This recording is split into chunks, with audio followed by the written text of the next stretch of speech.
Everyone enjoys getting out on the town for some live music. And there's nothing like going backstage and down the hall for a VIP pass to the inside information and interviews with the bands, singers, and songwriters that you enjoy. Welcome to Hall Around Town Radio's Backstage Hall Pass, a showcase of homegrown talent, mixing independent music with personal interviews and a behind-the-scenes look at our music community. Backstage Hall Pass is your front row center seat to some great conversation with the area's most talented artists. Whether you like rock, blues, folk, country, or R&B, Backstage Hall Pass delivers you a daily dose of the stories behind the music. And now, here's the host of our show, Scott Hall. All right. Good afternoon, everybody. Well, things are working crazy in the studio here. That was supposed to just be me in the background, but whatever. I might as well introduce these guys. We are here today on Wednesday with the band from the Hall Around Town Radio Studios in beautiful downtown Springboro, Ohio. And we're going to kick it off today with a band known in the area as Retrovention. And I have to be careful how I say that because I know a band called Retrovention, and I keep wanting to say that. So we have brought them in today. I have Troy with me. How you doing, Troy? Troy, are you with us? I think Troy's still experiencing some Wi-Fi stuff, Brian. What do you think? Yeah, I'll do my best to hold up there for him. He's All a better right. talker than me, but he'll get it figured out. Well, yeah, let's hope so. And Troy Bausch is the one who's going blank right now, and then maybe he'll be back with us. Or maybe he's going to walk outside and do it outside. I don't know. I think that's what he's up to. Yeah, he's opening doors and leaving. Troy has left the building. All right, Brian Cunningham, you're in Retrovention, and the band's logo. Oh my, I've lost Brian too. We're having all kinds of fun today. There's Brian back. There I go. We're having all kinds of fun with this. And Brian, your band's little logo, or so to speak, is celebrating the music of the Doors. And for those who follow my show, they know me and the Doors, and we'll talk about that in a little bit. But Brian, give us a background, if you can, about the band, how it was formed, and why you chose the Doors to do a celebration. Well, it's a great story. As a matter of fact, we started playing about 12, 13 years ago as a Pink Floyd tribute band.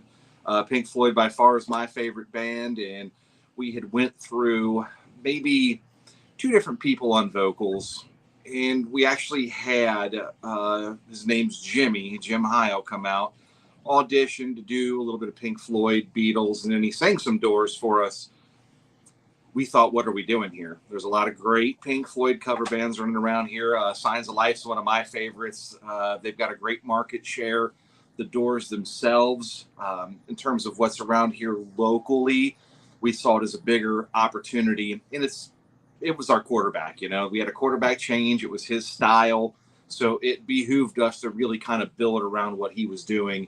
And, from there, met probably the number 2 biggest Doors fan in the city, Troy, to round us out after we started going that direction with him. So started with Pink Floyd, ended with the Doors. Well, it looks like Troy's made it back with us. How you doing, Troy? I'm warm. But I'm outside and I've got a signal. So, well, yeah, I can actually hear part of what you're saying now, and hopefully we'll get all that going in just a minute. You're still a little glitchy there. Unfortunately, guys, we're always at the mercy of Wi-Fi and whether or not you have a signal, and that is not always in our control. I know locally here I have the same issue at times, depending on the bandwidth and all that. So hopefully we'll be able to chat with you. Troy, we were just talking with Brian about the background of this and the story behind it and those kind of things. Why did you choose the Doors to be? I guess you're a huge super fan, right, Troy? Yeah. The whole reason I play keyboard is because of Ray Manzarek. When I was about, I want to say I was either 15 or 16, I discovered them. And as a keyboard player, I just sat down that summer and decided I was going to learn the intro to Light My Fire. And it took me pretty much all summer because, I'm a self-taught keyboard player. So I had a lot of bad habits, but man, I sat down and my sister and my brother and my family, they couldn't stand the Doors by the end of that summer, but I was in love with them. As a keyboard player, it just it suits my style. And I've always been intrigued with organs and just that organ sound. And I think the Doors just had something very unique. It just spoke to me. Well, and you guys, you're playing. I've noticed around town here and locally, but you're also, spending some time. And I don't know what that noise is. You're also spending some time, guys. Really, I guess, perfecting this. From what I understand, you don't want to be the Doors tribute band that you're all dressed up and somebody looks like Jim Morrison or something. You guys are just perfecting the music and celebrating their music, right? That's a wonderful way to put it. I mean, we try to just do our best that if Jim would have carried on, we change some sounds, we expand some of the songs a little bit. Troy and Jim do a great job of throwing out there some trivia, just to the fans out there, just to make sure people aren't too confused with the movie. I've understood that that's probably not the way you want to take in the Doors. I'll let Troy speak more. Yeah, Troy, I'm getting some noise off of you, man. I don't know what that is, but That's wind. oh, okay. I Well, can't win right now. All right, here we go. it sounded like a gutter dripping or something. So yeah, okay. Troy's back now. Let's see what we can hear from him. Go ahead, Troy, about this that we were talking about there. You have to remind me of the question because. Oh, we are having a great time today, people. And right now, currently, we're showing no one live and on our screen, and that's very weird. I do see it live on the Book of Face. I'm seeing it there. It's being simulcasted onto YouTube. So hopefully people are getting notified. If not, there's going to be a whole lot of people after we share this today watching it after the fact. So once we get everything squared away, maybe they can figure out what you guys are doing and all about this band. And I guess the real question is there, and I brought it up and Brian kind of answered it, but you don't want to be the dress up tribute act. Right. You want to be the celebration of the music, as it says on your pages and things. So can you dig a little deeper into that for me, Troy, and tell me why you chose that route? Part of it is out of necessity. This band, they're amazing musicians. They're all seasoned. They're professionals. We don't look like the Doors. We're never going to look like the Doors, except Jim. Jim just sort of, he carries that aura about him. And when he's got the beard and he puts on the hat, that's Jim Morrison later in his life. That's Jim Morrison after he decided, maybe the Lizard King wasn't quite what I wanted to be. That was sort of a persona he came up with. So we were like, we're not going to look like the Doors, but man, we have the passion and we have the talent. We're going to sound like the Doors, and we're going to do everything we can to make sure that we're recreating the sound. It's almost like putting on a hi-fi stereo in your eyes. You're hearing the music live, the way the Doors would have performed it. And some of the technology that they would have started using, one of the Strange Days, they used a Moog. They were getting into that. So we have no problem using some new technology. I've got a Gibson G101, which is the same organ that Ray Manzarek used near the end of their run. And I add a FX processor to that, and we're off and running. Brian, he plays Brian, what is it? It's a Gibson. That's the SG. Do the SG with the Antiquities and a Fender amp. So trying to reproduce the music as it was played in its day, I guess, is a good term for you guys, and to make it an experience for people when they come out to hear music of the Doors. And let's talk about the band for a minute and the people in the band, and somebody take that, whoever wants to, about who's in the band and some of the other projects they're involved in. Because I understand your band is pretty deep musically, and some of the other guys are playing in other things like Troy I've seen with Strange Love and those kind of things. So throw that in there, if you will. Well, yeah, with me, it's Strange Love. And that's the only other project I'm involved with right now. And we know what's going on with that. So I'm going to ride that train until the end, everything that Brandy's going through. And we're going to make sure that, we have a good time doing that. And then Retrovention, it's my labor of love. So, Brian, how about you? What are you doing? Anything besides Retrovention? Yeah, outside of this, I fill in from time to time doing some country, some pop stuff. The main act that I'm involved with outside of Retrovention is a lovely up-and-coming girl by the name of Alexa Michelle, and that's more in the acoustic hip-hop vein. kind of small band stuff, a lot of acoustic style work, original music, things like that. And then if I'm going to go really past a 2 or 3 piece band, I keep Retrovention. It's the only thing I'll do that's that big. But, hired gun and pretty much 2 groups. Mercenary musicians. I love them. All right. All right. How about the rest of the guys in the band? What about them? Well, we're lucky because the drummer literally lives 3 doors down from me.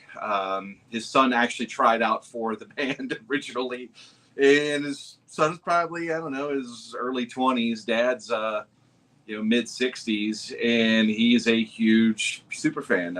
He plays a lot like Densmore, and it was kind of weird to tell the kid, well, we got to go with your dad, and his dad really wasn't even trying to join a band. So it's been he's been around now over 10, 11 years. And then we have a bass player whose doors don't use a bass player for a lot of things except for recordings, but Dave James is another mercenary, and I'm not sure if Troy's got that list of bands that he's in, but he's been in tons of bands. He's played all over this city, but great seasoned bass player, just shows up, supposed to do it, gives us that little sound that puts it more like the recordings. All right, Troy, anything to add to that? No, because I want to look up that list that Dave sent me, but I'm afraid if I do anything on my phone, you're going to lose me again. And Jimmy, hey, he could have been on the call. Yeah. Jimmy, I asked him, and he said that he's been in cover bands ever since he was 13 years old. And like I said, everybody in this band, we're seasoned, and we've been around the block. And just to mention, Brian mentioned the bass player. As a Doors fan, it took me a little getting used to saying, okay, especially as the keyboard player, because there's a little bit of pride there saying, because everyone talks about Ray Manzarek and that left hand. It just went on autopilot. So to not do that and hand that over to a bass player, once I started rehearsing with these guys, like, oh, it just sounds so much better. And that's why they did that in the studio. One of the stories I'll tell you was the bass player that overdubbed Riders on the Storm hated it because on the keyboard, it's very easy. But on the fretboard, you're all over the place. But that's what they did. They found session musicians to come in and overdub and really beef up that lower end. So that's why I think when you see us live, that really shows. And they were planning on touring with a bass player. They were essentially broken up when Jim went to Paris, but there were dreams of him coming back and then touring again after the LA Woman album came out, and they were going to tour with a bass player. See, now you were telling me history that I just, as not a huge fan always of the Doors, I haven't followed all that. So it's interesting to hear some of that and know some of that, because all I know is that, Jim Morrison, unfortunately, was a member of the 27 Club and passed away at a very young age. And you had some songs that are very popular with people, and there's not a lot of middle of the road on the Doors with folks that I notice. They're either super fans, love them, or they just don't even care. I mean, you mentioned the Doors are like Doors who, and that, so there's a weird vibe to that whole band, but those who love the Doors, man, they are diehard followers and fanatics, as we call them. And Glenn's checking in on the YouTube channel. Thanks, Glenn, for being here. And guys, if you're watching after the fact today, these folks are going to post it on their page and so on.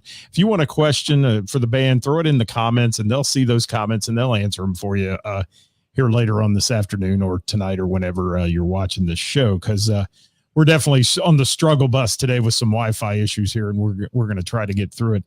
But let's talk about a minute. What can people, when they come to see your show, experience? What are they going to have? What are you going to feed these folks that come to see you? Anybody? I'd like Troy to take it. He's our master of ceremony, so to speak. So, well, just we are struggling major. We are. It Let's has. see if I can get Troy up here full screen. Troy, are you with me? Yeah, Troy's Wi-Fi is definitely he needs to change service providers today. Happens. Yeah. All right. Let me get you back up, Brian. We're gonna have to talk to you, man. Yep, it's okay. Well, we try to keep our shows somewhat interactive. We like to put a little bit of trivia in there. We'll ask a few, and I don't want to give anything away here on this little interview, but we'll stop, do some musical breaks. We'll try to separate the true fans from just those that have seen the movie, and it's our nonchalant way to push people toward more of the books. Troy and Jimmy, I think everybody in the band except me has read almost every word any of these guys have ever written. Jimmy knows half the poetry book by heart. He actually performs a little bit of that here and there. So, when it comes down to what to expect, I think sonically, close your eyes, you're there. We try to keep a lot more.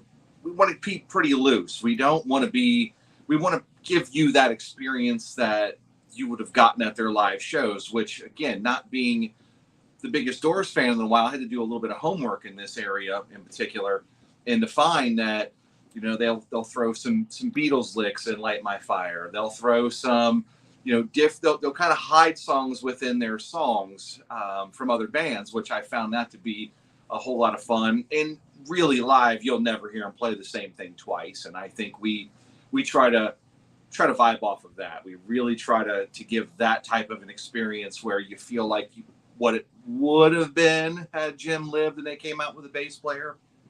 But I think the fun part that we're starting to drive to in terms of an even more interactive experience with the fans that come out there, we are going to do even more of that stuff to give a little bit more history behind each song. We're going to give a little bit of history on how they met, who wrote what, how some of these things were formulated, because there's a whole lot of that with this group that you just wouldn't, again, me being probably out of everyone in the band, I don't want to say the least amount of fan, but I'm nowhere near what those guys are. So I've learned a lot from their conversations, and it's got me diving a little bit deeper into the Doors history. There you go. So really kind of a history lesson along with the music as well.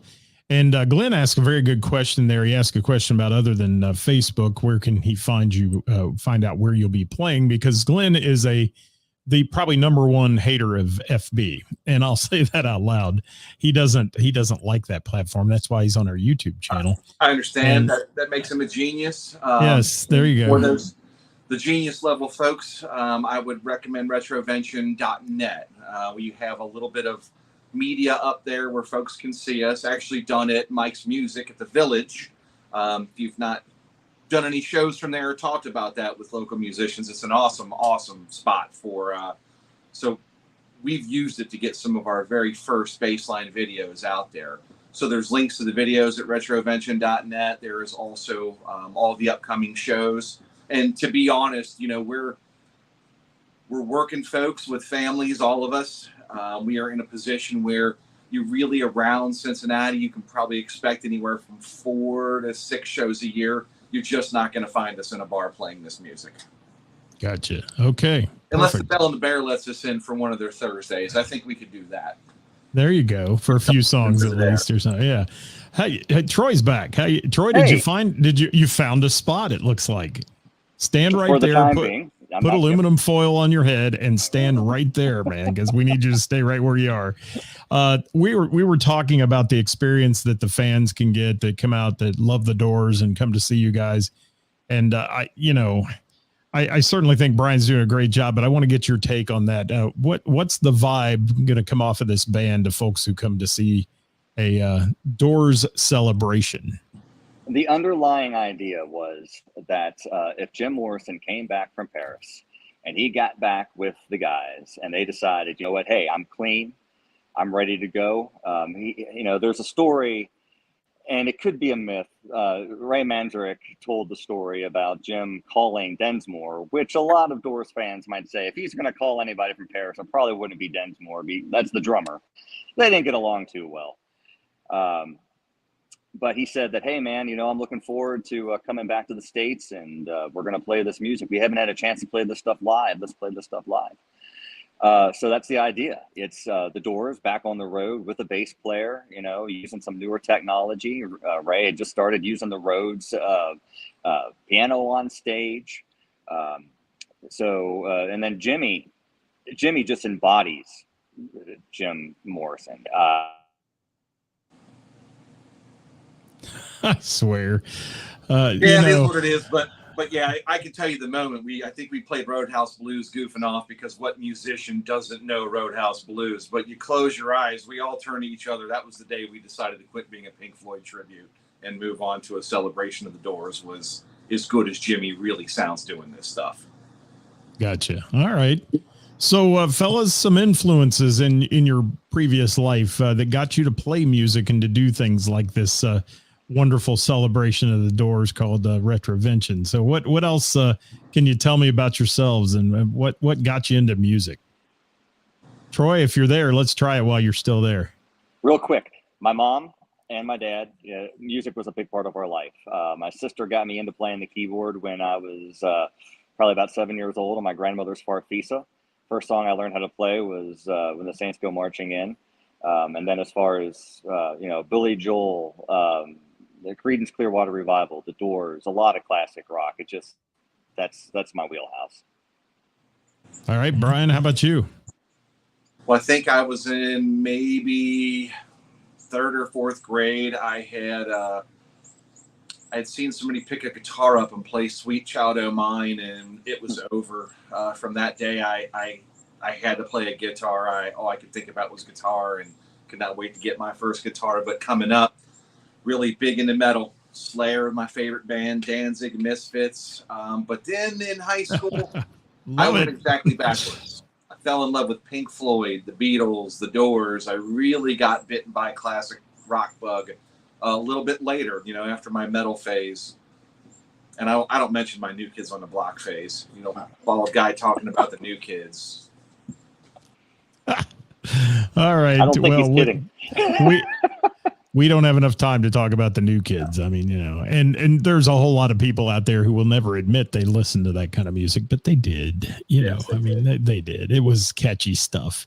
So let's move a little bit further here. And we were talking about your audience and those who come out to see your shows. And you say you do a limited amount of shows per year.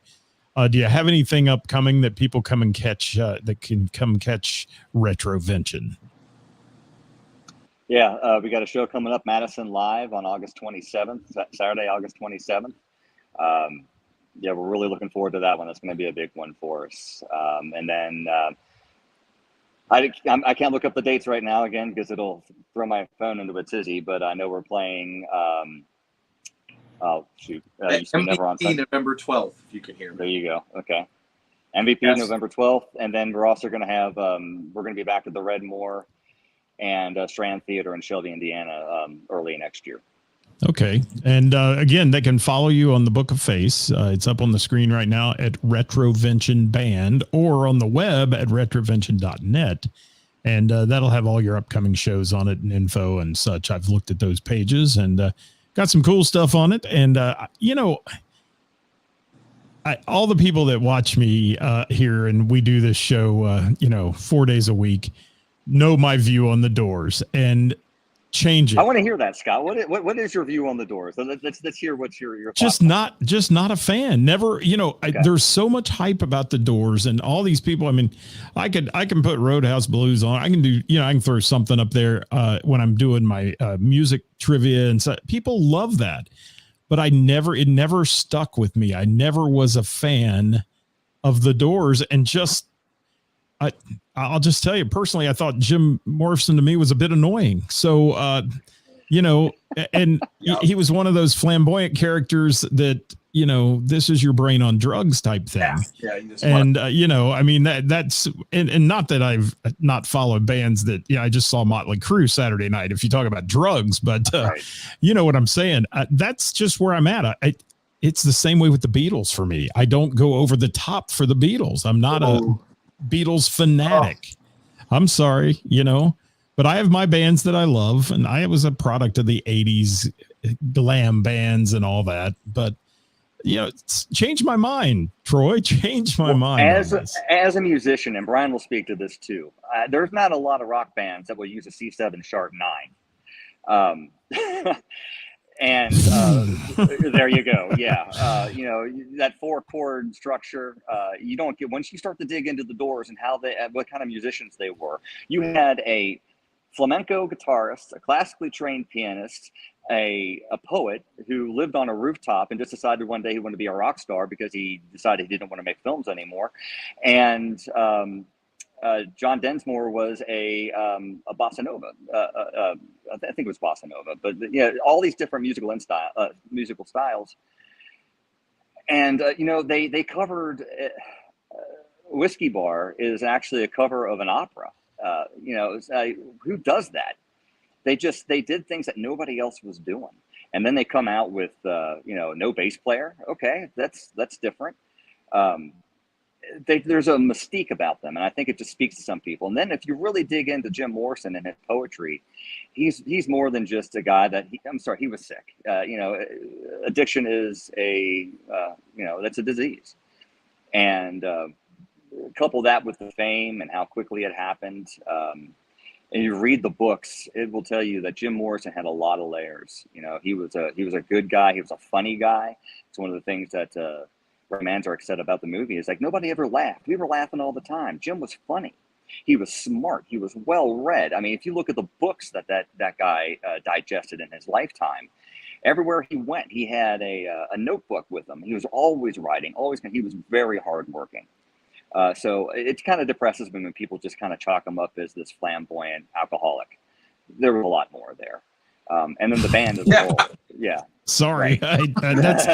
That's just where I put him. And I'm not down on what you're doing because there's a huge need and market out there for people who are doing celebrations. There's a lot of tribute bands. Okay. And tributes can be anything from as cheesy as dressing up, the part or not, you know, but the bands I love to go hear, and our friends, Troy, the Eagles Project out of Cincinnati as well. Oh, yeah. When you go hear those guys, you're seeing an Eagles show. I mean, it is perfection. And, you know, that's what I enjoy. So I would probably enjoy what you're doing, even though I'm not a huge Doors fan. I would enjoy the fact that you have been able to reproduce that music in a manner that brings it back to life and adds to it a little bit. Well, let me tell you, Jeff, our sound guy, he records all of our shows. And we just played at Clear Mountain Food Park. And I went back and listened to some of those recordings. And as a lifelong Doors fan, and I'm not just blowing our own horn, it sounds like it could be the Doors, one of their live albums. It sounds like them at the Isle of Wight. You know, it's just, I stand behind our product. So if you feel that way about the Eagles Project, that's what you would be getting from us. Again, if the Doors were to come back after Jim came back home from Paris and clean, that's what you would get from us. And I mean it. You close your eyes. Jim Pyle's voice is the closest approximation to Jim Morrison's that I've heard. And I was a huge Back Doors fan. You know, I went every time the Back Doors came through Bogarts when I was in high school. I was there. And that guy, he had it all. But I'm sorry, Jim Pyle sounds like Jim Morrison. He does his poetry. He sings all the inflection, the passion behind what he's singing. It's all there. And people come up to us after shows, and that's where our tagline came from. You know, they were like, "Oh man, if you close your eyes, it sounds just like the Doors." That's our goal, and I feel like we achieved that. Well, it's obvious by this comment I popped up on the screen that I'm going to be at one of your shows because Mrs. Hall around town has decided she's a fan. She is a Doors fan, I know, and we have this argument a lot in our household about the Doors. And it's not even that I dislike them when they come on the radio. I don't hit the button and say, go to the next station. It's just not I never developed a passion like so many of you have. And obviously, Troy, you have, you know the history and all that.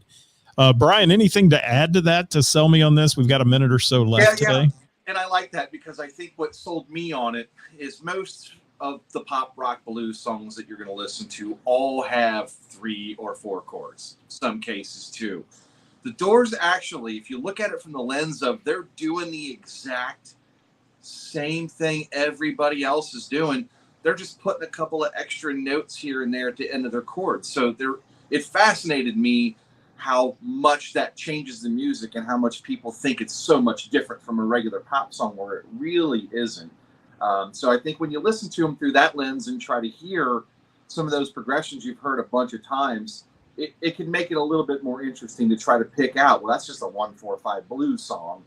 They just put some weird notes on the end. And I think that was really studying under, Robbie Krieger. He's really a blues guy. He's flamenco, but he's a real David Gilmour blues guy, which that's slide guitar speaks to me, is getting into the David Gilmour side of stuff. So I think that they're a whole lot of fun. And the Jim thing, I think if he's was around, I wouldn't love being in a band with a guy like that. The whole esoteric thing. And I think that's why you should see the show, because if they came back and was straight, we got that guy. You can talk to Jimmy. He can paint it in a way better picture than I think even Jim himself, rest his soul, could have done.